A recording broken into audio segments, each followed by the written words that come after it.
Welcome to the Blogger Genius Podcast, brought to you by MyLatorre. Here's your host, Jillian Leslie.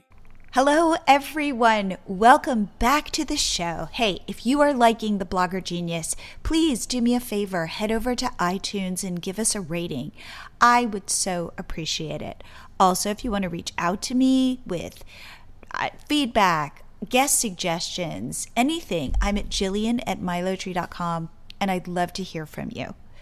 For today's episode, I have a YouTuber on the show named Muse. And what I think is so interesting about this interview is you're going to hear how Amanda does it her own way. She talks about what she wants to talk about. She puts herself out there, and she is able to really make a good living at this, working with sponsors, that kind of thing. So we break it down. We talk about all the ways she's able to monetize, how she thinks about her channel, how she thinks about her audience. If you are new to YouTube or an experienced YouTuber, I think you will get a lot out of this interview. So without further ado, I bring you Amanda Muse. Amanda, welcome to the show. I am so happy to have you on the podcast. I am thrilled to be here. And we met at Mom 2.0. I went to a session where you were talking about YouTube, and I was really impressed with what you had to say because I feel like you're not following a traditional YouTube success path, and yet you found success. Yeah, it's like a little secret I don't want to share with too many people, but honestly, first of all, it's like my most favorite thing to talk about. So when I get to do those panels talking about YouTube and just the fun you can have there, I love it. So I'm so glad you came. But yeah, I think that there's a few ways to tackle YouTube, and it can be overwhelming for some, but I try to share that it doesn't have to be overwhelming. You know, there's a way to do it where you can stay true to you and still build a business off of it. So will you start by sharing your entrepreneurial journey and how you got into YouTube? Totally. Okay. So I've been creating YouTube content for 7 years now. Okay. And it wasn't a business the whole time. I think a lot of people back then, especially, were starting blogs or starting channels, not really understanding the space or how it could become a business. But, you know, there were some of us that were like, I see something happening here and I want to jump in, right? So at the time, I was actually living in Malaysia and my husband is a pilot. And so we're Canadian, and we had been living in Vancouver, BC, and this opportunity came up, and so we took it. And the thing, though, is if you've ever lived abroad, or if for your listeners, those who have, there can be so much fun, and there was, but at the beginning it was a little bit isolating. And so here I was getting, we had started our family there, so I was pregnant with my first, and I was getting bigger and bigger by the day, and found myself watching video content. And I remember there were like 2 or 3 channels I just kept coming back to. And it wasn't a time where people knew what subscribers were or what we were even doing on YouTube, but I just kept coming back to these same people, and they were like my friends. And I thought, well, shoot, I'm doing something kind of interesting. This is a neat phase of life to be in, to be living abroad and having family. And I thought, I'm just going to pick up a camera. And it literally was me on my balcony wearing a muumuu. I picked up a camera, and I think that video, I may have hidden it. I can't remember now, but I mean, and that was it. And then it evolved to be, a place where I shared parenting wins and, recipes for things I was cooking for my daughter. And then I started to rediscover myself, and then I got pregnant again, and then we moved back to Canada. And so over the years, it's followed my life, and it's been very exciting to then build off of that and start partnering with brands.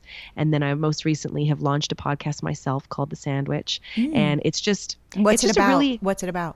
The Sandwich is an extension of what I do on YouTube, but it's more the conversation piece. So people that end up on my channel often say it's like hanging out with a friend. Nice. And so I'm like, let's take it to the next level. Let's talk about things like friends would talk about. Let's have those fireside chats. And so anything from motherhood, lifestyle, having opinions, because I think opinions can be scary on the internet. But there's a way to do it that is inclusive. And so it's just continuing that conversation. Okay, so then the one thing, and we'll get into this, is you're very real on YouTube.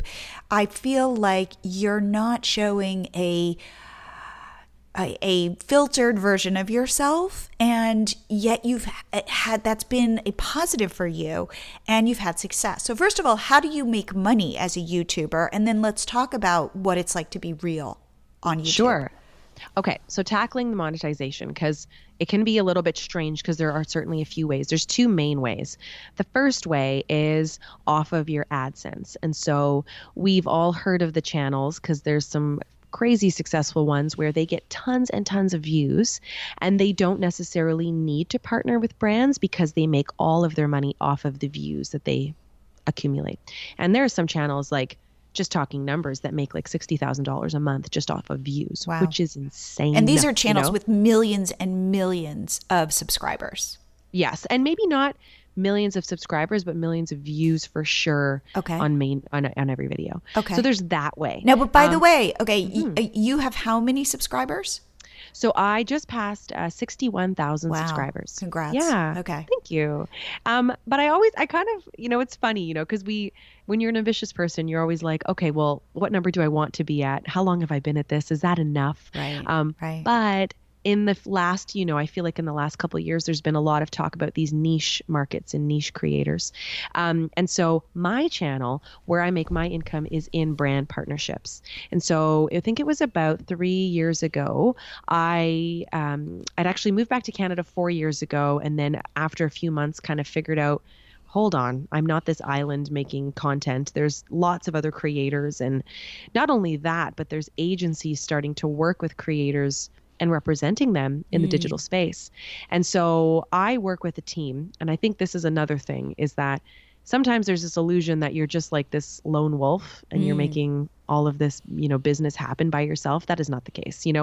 Things started to change for me when I started to have a team helping me. So what does that mean? What is your team?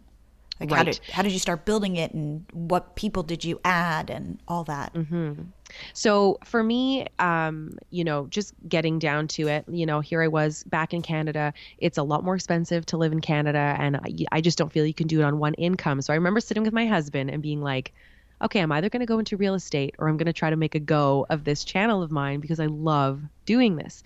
And so before I hit those real estate books, I was like, let me just see what I can figure out. Like, how are people making money? So brand partnerships, I started to look into like, well, how does that work? Like, what are the rates?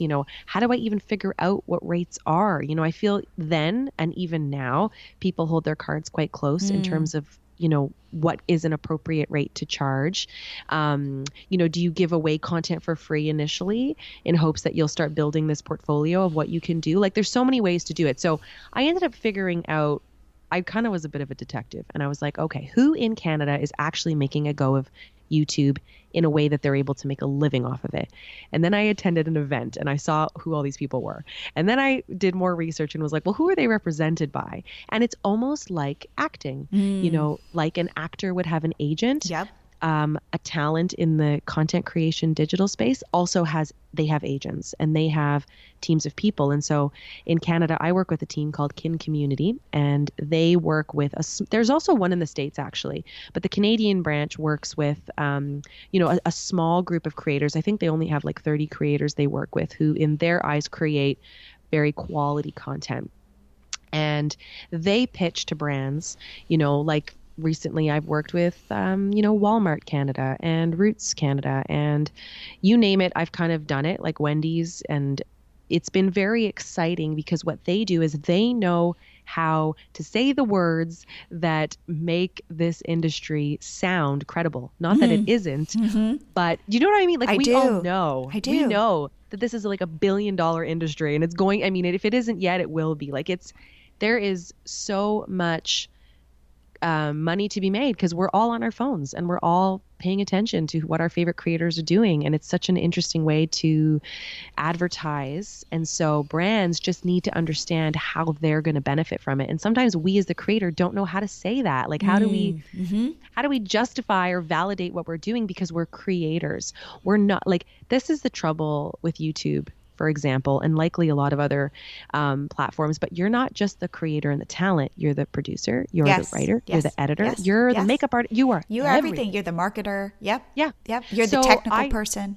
Totally. And I just realized, hey, I have a lot of skills and one of them is not sales. Like, I don't know how to do that. And so I found the right people to work with me, and I pay them a percentage of what I make. And is it like, okay, so I used to work in Hollywood and I had an agent, Yeah. and in Hollywood you pay your agent 10%. Yeah. Is it typically like that, or is it negotiable, or? Absolutely. I think I pay like 20. Okay. And I think that that's pretty common. If you start getting higher than that, I'd start to look like, that's a little bit, shady. Got it. Also, are you paying like something that's different with PR if you're represented? I mean, if you have a background in acting and that kind of thing, then, you're not paying a retainer, for example. If you are paying a retainer, that's different. But and I know in Canada, it's also a different beast than in the US. So it's so hard to have like, this is the path you need to take to start making a business out of this. But I do really feel that when I was able to sit down and start having other people help me is when my business definitely became a thing. And it was like, so the first people you brought on were agents, like an agency. Yes. Okay. Yes. And do you think why did they like you? Like, why would they take you on? Was it number of subscribers? Right? Was it content? Was it you're so pretty? Like, what was it? I think, okay, so at the time, I was probably just past 20,000 subscribers, and that was like 3 years ago or so. I think that the difference is that they could see that I understood the platform, because you can't just piecemeal content on YouTube. You have to be there. You have to show up. You have to nurture that community that you've created. So they saw that I had the bones of like how to create this channel and where I was going with it. Right. They saw the ambition. I think they also saw that I was very brand friendly. Like I was able to showcase life in a way that was authentic, even though I kind of hate that word because it's such like a buzzy word, but like real, like it was just showing my real life. I was also having genuine conversations with people. So if I was to highlight a product, it not only had to be in my voice and in a way that I would feel comfortable sharing it, but that if I did, the people listening would believe me because I show so much. It's not like I'm playing a part. I am Amanda in real life, and I'm also Amanda on like line, the real Amanda, So right. I think that they saw that and they were like, oh, hold on here. Not only that, though, I think another thing that played in my favor is that unlike many creators, I'm very extroverted. And I think that helped because the agency that I work with also does a lot of traditional media. And so my first gig was actually showcasing a brand, but on a channel, like I was doing on a television channel network. So they were like, okay, let's see what she's got here. And so that really helped play in my favor, that I was very able to do different things, like it wasn't. And I think too that my content is sort of an umbrella. Like I can showcase a lot of different sides of my personality in my life. It's not just one type of format every week. It varies. And I think that helps when you're trying to integrate product into your channel. Okay. So is that your team? Do you have other people also on Team Amanda? Okay. So since then, I then took on an editor. So I started working with a video editor, and we have done different types of setups where she's done all my content. Now she's only doing my podcast content. And, I think that there comes a point as a video creator that you just sort of have to, especially video, because it's so visual. I think you can give away certain parts of your business to other people to help you, but you sometimes have to tap back in and be like, am I cool with the way the editing's going? Do I want to change things up with editing? Like I need to sort of get back. So for the last few weeks, I've been doing it myself just to kind of revisit. But yeah, so I have an editor who helps here and there. And then I also have an assistant who manages my Facebook page at the moment, but she also helps me just talk about content. She happens to be a little younger than me, or a lot younger than me actually. So I feel like she's like really tapped into what people, yes. Yeah, and I'm like, you always got to hire people that are better than you. And so I'm not 20 and I'm like not on my phone all day doing that kind of stuff. And so she helps me like keep me on top of trends and what's happening. And so that's my, it's like my daughter is now obsessed with TikTok. And I was like, I have no idea what that is. And she's like, Mom, you're so not cool. So I know, I'm hearing all about it. I feel you. I'll be uncool with you. I'm like, I don't know what's happening here, but like, you know, like you need people to remind you, okay, what's happening? And it's like blowing up. Yes. I know. Yes. I know. Okay. So sorry about that. Okay. And so your assistant who kind of keeps you kind of tapped in to what's going on. Okay. And so that is Team Amanda. That is. Otherwise, like I'm the one who's definitely like creative control. Like what is happening? What do I want to talk about right now? I do find that I have in the past worked with people who have done like a brand audit. So kind of looking at my channel, looking at my Instagram, looking at everything and saying, is this cohesive? Is this like really what Amanda Muse is all about? And so I've worked with someone, and that was like a one-off thing. And I think those are great to do. And there's a lot more of those type of like business development coach, people that are coming onto the scene. And I don't think it's a bad thing. I think that's great. No, because I think we get so close to our own brand that we live it and breathe it and think everybody else understands it.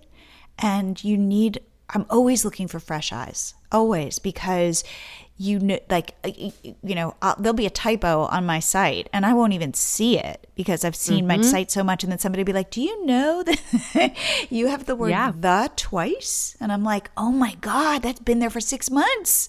And I didn't even see it. Yes. So I love that when you get that breath of fresh air. It's why I like going to conferences, by the way, just to kind of cross-pollinate. Because we can be in our own little bubbles and we love them, but then you need to kind of get out and hear from other people. So I like and also feel like validated. Like if you had a hunch that, for example, I've had a hunch that I should start working with a business coach again. And I'm like, should I do that? Like, and then I went to Mom Too and I was like, yes, I should. Like, it was like I'd gone to a few sessions and realized that's what I'm missing right now. I'm missing someone to hold me accountable for certain things and recognize where my strengths lie. And so I know, when we talk about things like what we have planned for the future, there's certain things that I just can't do alone. And I think that it's tricky because when you're starting out on a channel, you may not have the funding to go and hire all these people. But I think that there's ways to be creative. Like if you can do an exchange of services with a friend, right? Yes. If you know how to edit and they know how to do, certain things, well, why not just like spend an hour each for each other and help each other out? I think that there's ways to do it for sure. I definitely agree with that. I definitely agree that you can find creative solutions, again, getting fresh eyes on your work. And they might, and you might disagree with what they say. And that's okay. I have found that if you are willing to build relationships, but if it's not working, let it go and find somebody else. That person is out there who can really push you to the next stage. Absolutely. And, before we finish talking about like the monetization part, like I think it's important to note that before I found this agency, I had worked with several other what I thought were reputable agencies, but turned out not to be. And I think that's important to recognize that, like, read your contracts thoroughly. Always make sure you can get out of an agreement within a reasonable time, making sure that you're always the owner of your content. Like, it's really tricky with any content, but especially video. Like, you don't want to create this beautiful video and then all of a sudden you've signed away the rights or something and somebody else owns it and you have maybe done an exchange for a product, and it's so it's so, there's so much you could talk about, but I think that that's important to note that, like, it took a minute for me to find the right people to work with. And I found a few people I don't want to work with. And I realized, okay, that's not the way to go about it. Like, because there's these, a lot of people who start out on YouTube, they get contacted by these MCNs, which are called multi-channel networks.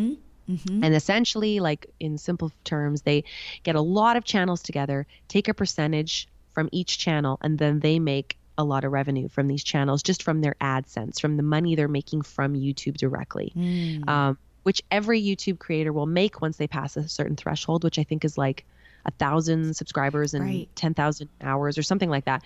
So everybody makes a little bit of money off of AdSense, but those MCNs, a lot of them don't do anything for their creators. So ask around, like how I sort of built like a little, and I have like a little group of women who we started YouTube 7 years ago and we're still friends, and some of them don't do it anymore and some of them do. And I've never met any of them in real life, which is so strange. It's so weird. I've written the foreword of one of their books and it's like, I still haven't met her in real life, but, talk to people who are willing to talk to you openly. Like, can be tricky when you reach out to big creators as a smaller channel. Like, there is still that stigma that they're like, don't have time for you or whatever, but reach out to similar sized channels, see what what you can exchange as information and to help each other out. Cause it is still kind of tricky to get all the right best practices. Right. And it is still like the Wild West.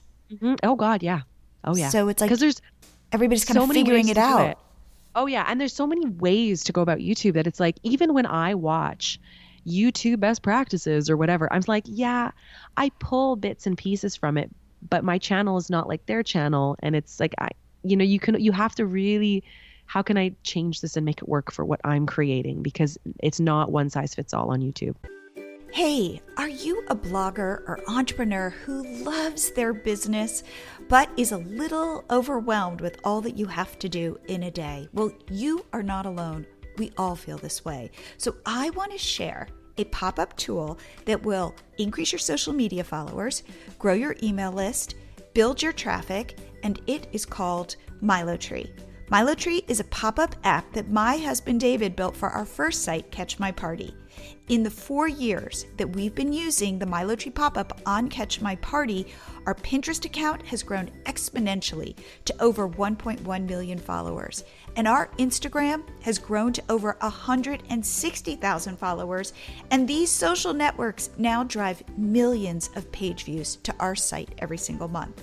MyLatorre works to grow followers on Pinterest, Instagram, Facebook, YouTube. It'll grow your sales on Shopify or Etsy, and it will even grow your email list. You can focus on growing one platform at a time or switch between several. The choice is yours. MyLatorre. It's easy to install. You can do it in under 3 minutes. It's completely optimized. Right now, you can get your first 30 days for free. Just go to MyLatorre.com to sign up for your free trial.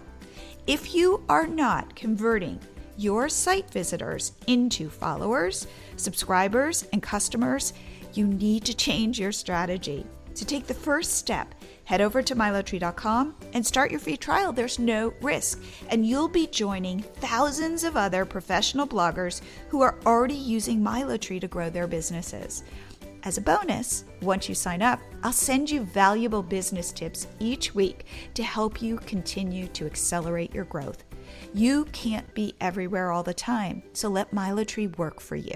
It's fast, it's easy, and it gets results. So what are you waiting for? Head to MyLatorre.com and start your free trial. Could we talk nuts and bolts? So, like, for example, how often do you release an episode? Do you need to have it be at the same time every week? How long are your videos? Like, what have you found to be best practices?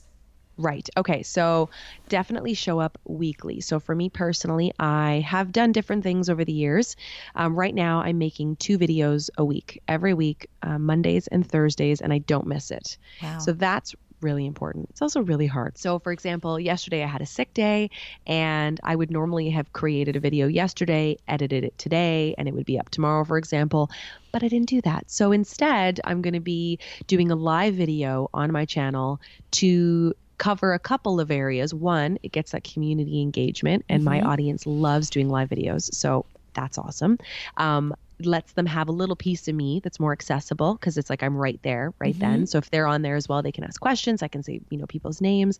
And then I don't miss a video. So I get a video up no matter what. In terms of the time of day, there is some, information that you should be putting it up every, let's say your Tuesdays, every Tuesday at 10, that's when you should be putting your video up.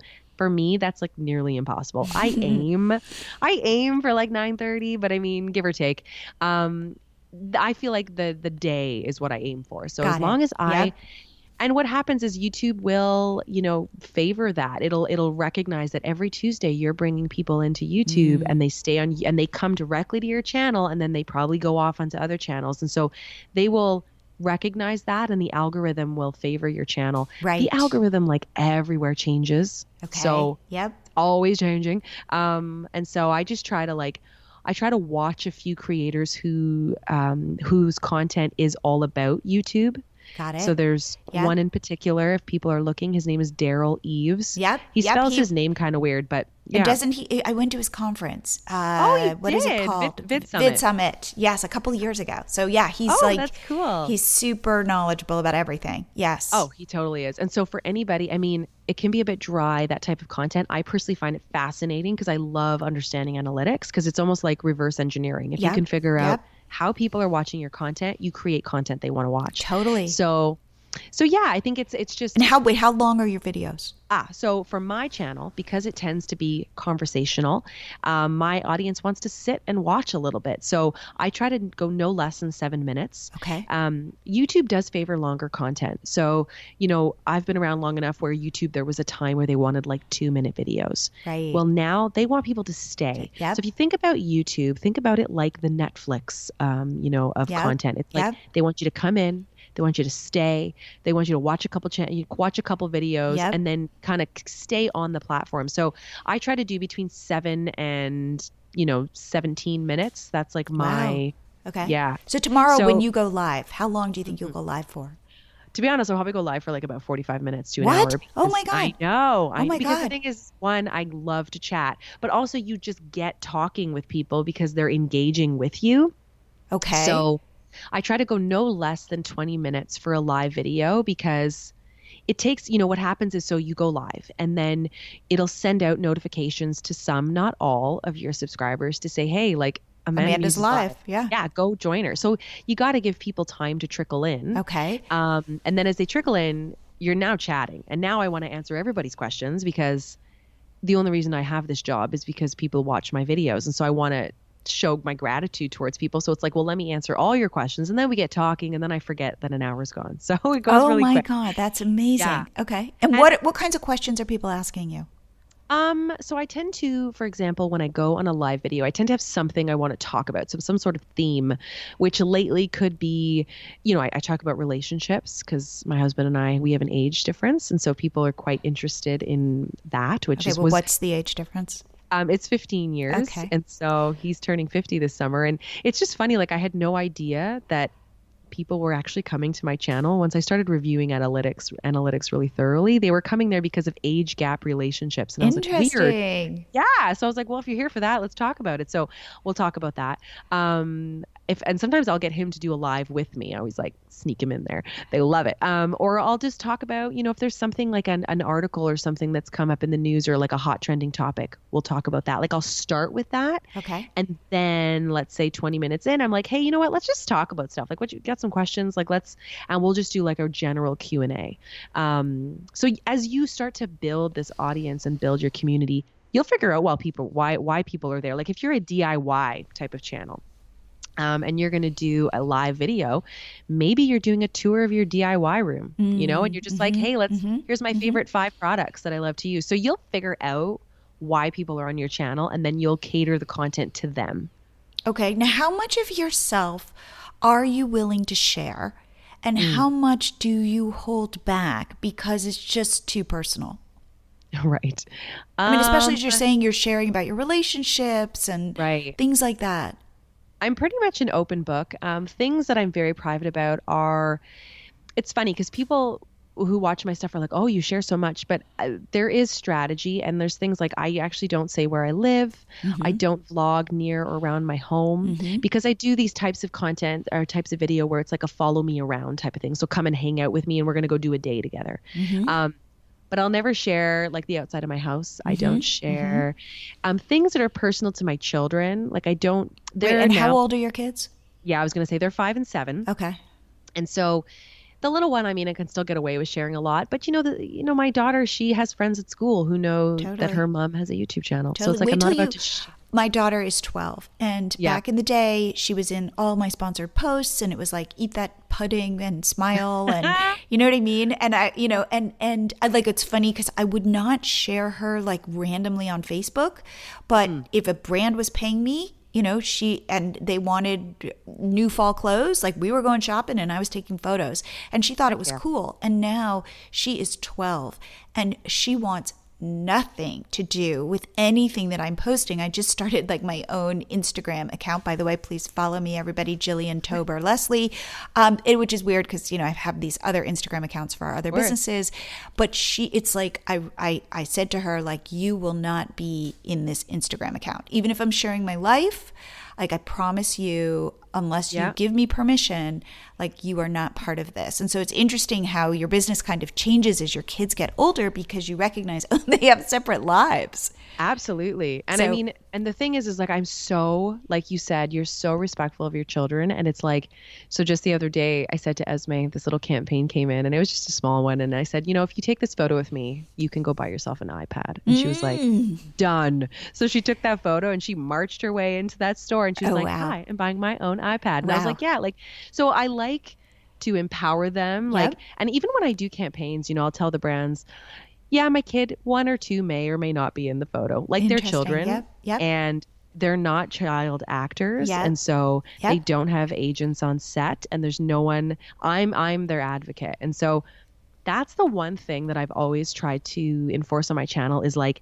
it's about me and the rest is color. The rest is like, that's a good way. Yes. It's like they're there, but it's because they're my babies. They're not the focus. And so unfortunately though, I feel that doing that in some ways has resulted in me not growing as fast because I'm not going to be pimp them out. Yeah, exactly. Like, and to be honest, YouTube has cracked down hard on family channels with children because they need to, because too many people are, and it's shameful. Yep. And I understand why people are doing it, but I'm not that person. And so it's like and that's another thing. It's funny because it perhaps is harmful in the sense of growing your subscriber number, but it is not harmful in terms of working with brands because there's kind of this term of like being like the unicorn audience, right? It's like women ages 25 to 50, especially with women with children. Like if you can get those people to stop and watch a video, you're like magic. And so somehow I figured out a way to do that. And it's okay. Like I'm okay with that. But it's always hard because especially when you're a creator and you're looking at what other people are doing, you're like, well, shoot, if I just did this one thing, I'd probably get tons of subscribers. But I can't because I have integrity. And it's like, so I just, and it's tricky. It is tricky because it is like the Wild West, like you said earlier. So. Okay. Could we talk about burnout? Given that you have done this now for 7 years, given that yesterday you were sick and you're like, damn it, I got to get a video up. Like have you felt it? How have you, yes. Like, what do you do? Sorry about that. Okay. So actually I didn't really even answer the question. You asked me before about how much of myself do I share? Oh yes. Okay. So it does tie into this burnout thing. So yes, because I share so much of me and it isn't a persona that I'm playing, I just have to know my limitations. And so for a while, I was creating a weekly vlog every week. And so every week I'd showcase elements of my life, right? And so let's say it's a 17-minute video. You got 7 days. You got a couple minutes each day, And then I started to realize like I'm spent. I was feeling overwhelmed with almost like having people in your home every day, And it was like, I needed a break. And so what's beautiful about the channel that I feel that I've created is that I do have the flexibility to stop making that video. So I was like, we're going to shift it and I'm going to do a little bit more content where it's like vlog style, but it's not every day. I can leave the camera on the charger. And so I really try to do regular check-ins about how much am I taking on? Have I got the right help in place? Because another unique thing that I've got going on is my husband is a pilot and they tend to travel, like he's on a plane every now and then. So I do have a babysitter. My assistant substitutes as a babysitter a lot of times. I call in the forces with my dad. My dad's a bachelor living in Toronto and I'm like, you got to come help me. So I've realized that asking for help is not a sign of weakness and you need it. Okay. Yes. Also knowing when to say no. Like I get invited to like a lot of creators to a ton of things. Yep. And I live a little outside the main hub, right? So it's like for me to I'm going into Toronto tonight and it's like a 3-hour drive there and back. And so I don't mind it because I'm like, well, this is an amazing opportunity. It's super fun, but I've got to make sense for me. So I'm starting to realize like when to say no to things.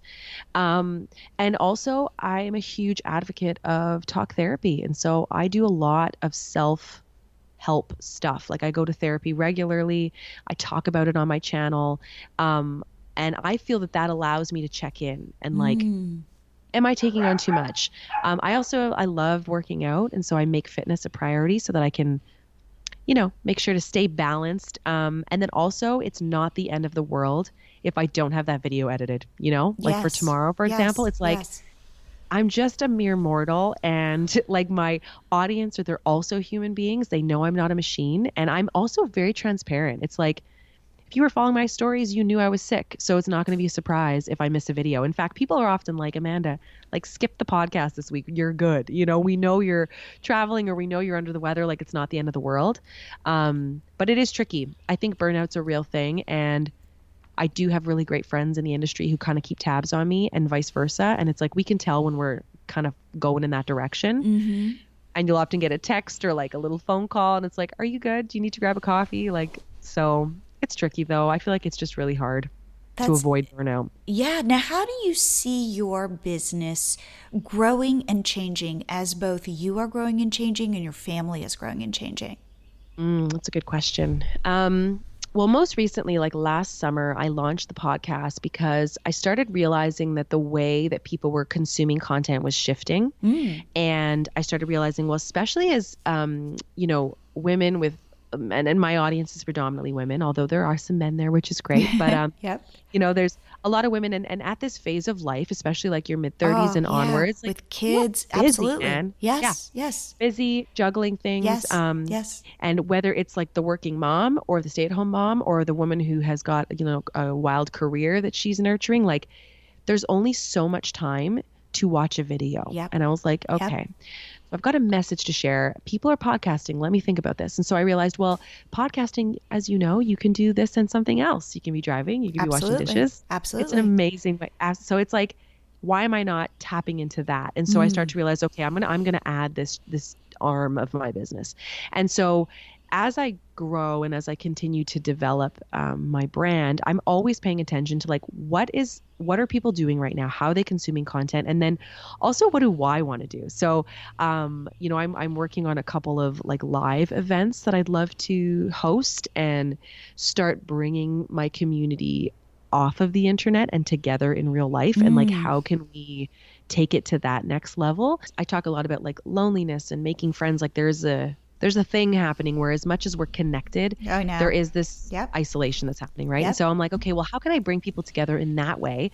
And it's always tying back into what I find interesting. So like, I love travel, I love adventure, and I love hanging around people. So how can I make that part of my business, and just really like shifting. So however people are starting to consume content I'll want to create content in that way. That makes sense. So I think, it's so important to keep your blinders on with what you're creating and what your brand is about, but then also look up and pay attention to what are people doing and shifting yourself and always like pivoting here and there and trying new things, because if you don't change, people will, and they'll leave you behind. And so you just always got to stay current about what's happening and how people are paying attention, I couldn't agree more. In fact, I think that if you have a career in the digital space, there's that saying that like the only constant in life is change. And I think that all you have to do is work in the digital space and you're like, absolutely, that is the only constant. And if you are not one who is good with change, I don't think this is the best place to be, because it is constantly changing. And we are, and it shows, especially also, I think, being a parent and watching your kids grow, you see change right in front of you. I look at my husband and maybe he has a little more gray hair, but the truth is he kind of looks like he did when we first started dating, or at least I think I look like that. But, if you have children, you just see change. And absolutely, if you work on the internet, you just see change. And so I think that you learn to roll with it, and you learn to, I like what you said about like being where your audience is, instead of saying, damn it, I'm on YouTube and that's where, I'm staying. To be like, well, you know what? I am on YouTube and now I'm podcasting, or I'm on Instagram, or wherever. I think that that is a mindset that helps lead to success. I have to agree. And I think it's also fun to challenge yourself to try new things. Because I remember thinking, oh my God, I'm so overwhelmed with podcasting because it's quite a hurdle to have the idea and then to launch your first episode. There's quite a few steps, as you know, to like get there. Yes. But once you're there, you're like, that was easy breezy. I could do the next one, like no big deal. So I think it's like you're going to be surprised at what you can accomplish. And you just, you don't have to do everything because I think we can overwhelm ourselves. But, if you have an interest in something, try it out. It doesn't mean you have to do it forever. It's like, it could be something like I was doing Facebook Lives forever. And then I realized Facebook changed the algorithm and that went out the window. So I stopped doing those, and that's okay. You have to pivot. You got to change. You got to try new things. What social media, aside from YouTube, like where else are you? Mm-hmm. How big is Instagram, for example, for your business? Oh yeah, it's huge. Okay. So YouTube, I'm twice a week. Instagram, I post an in-feed photo nearly every day. Wow. I'm also in stories every day, probably up to like 15 stories a day. Oh, wow. Yeah. I podcast once a week. I have a post go up every day on Facebook, but Facebook is kind of like, it's there. I'm not sure what's happening on Facebook. So I just post and share things, but I'm not necessarily creating unique content for Facebook anymore. Okay. And do you have a blog? Are you blogging? Oh, I do. Okay. No. So that's the one thing I cannot do, the blogging. I never started as a blogger and I just don't see myself as a blogger. I find it so much easier to just pick up a camera, So for me, I do have a website, but it's more like a landing page. Okay. You'll find all about who I am, and my podcast episodes are all shared there, and it kind of filters off into all the other platforms I do. But yeah, I'd say my main three: YouTube, Instagram, podcast. Wow. Well, Amanda, this is okay. One last thing, which is, of course, if somebody wants to become a YouTuber, what is the one, knowing what you know now, what is the one piece of advice you would give them to say, go this way, Absolutely. I think, okay, so it's kind of twofold. It's like we're watching what people are doing and we're watching certain channels and types of channels achieve success. And that's incredible. They found their niche. And I think for yourself, what you want to do is kind of go deep and figure out, what is it that's your secret skill? Like, what's your superpower, And I found that my thing was we talk about like having conversations with people and there's like levels, your level one is like, surface conversation. Well, I love to go deep. And so I will make friends at the grocery store. I will make friends with the neighbors. It's like, I'm that person. I didn't used to be when I was younger, but now I'm just like, I just could chat with anybody.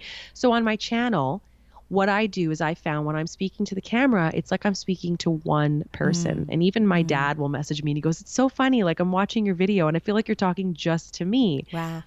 And I really appreciate that feedback. So for you, if for anybody listening, it's like, what is it that you love to do? Like, if you love to do makeup, I mean, there's a whole genre of makeup and on YouTube. If you're a DIYer, if you want to interview people, if you want to, there's just like so many things. It's figuring out what is it that you enjoy and then applying strategy behind that. Show up weekly, treat your YouTube platform, your YouTube community like its own unique place, create content specifically for YouTube and just pay attention, to what the strategists will say about how to really get your content out there and try those things, but just stay true to you, because I get people coming to me saying, I'm in my mid 40s, I'm a woman and I'm too old for YouTube. That's garbage because there's a woman I follow. She is unbelievably beautiful for one, but that aside, she has built a channel on doing her makeup. She's probably in her late 40s, maybe early 50s. She speaks about, having etiquette and being classy in the workspace and things. And she has a channel that's about to hit 1 million subscribers. And what channel is it? Her name is Danielle Sachse. I might be pronouncing her name wrong. Sachse, I think. Okay. And she's out of Houston. And she's like, I remember finding her channel when she was first starting out. She's a reporter. And so she has that traditional media background. Yeah. But it's not like she knows that she's not doing everything according to strategy. Do you know what I mean? Yeah. Like, I watch it and I'm like, oh, Danielle, if you just did this one thing, it would blow up. But the fact is she's blowing up anyway because she's staying true to who she is, what her content strengths are, and she's not shifting it, you know? Yeah. And she's like built this loyal following. And I think it's not about how old you are. It's tapping into the right people for you. and just creating that hub, that community, and then just keep showing up for them. And that connection. Absolutely. Oh, Amanda, this is so, I don't know. I could talk to you forever. Truly. I love talking shop. I know. It's like my favorite thing. I see my husband like circling around the house. He's like, "Are you done podcasting?" I'm like, "No, I can't come in yet." So Amanda, tell everybody how they can best reach out to you, see what you're doing, find your YouTube channel, that kind of thing, and subscribe. Absolutely. Of course. Yes. You can find me on YouTube. So search youtube.com/Amanda Muse, Muse. And you can find me on Instagram at Amanda Muse, podcast, The Sandwich. And it's just, pop over, have a coffee with me. Let's chat. Let's visit. I'm there all the time. Oh, Amanda, thank you so much for being on the show. I enjoyed this so much. Thank you. I hope you liked Amanda. Go check out her channel at Amanda Muse. Also, I've been hearing from people that their reach on Pinterest has decreased. Not surprising, as the platform has gotten more crowded.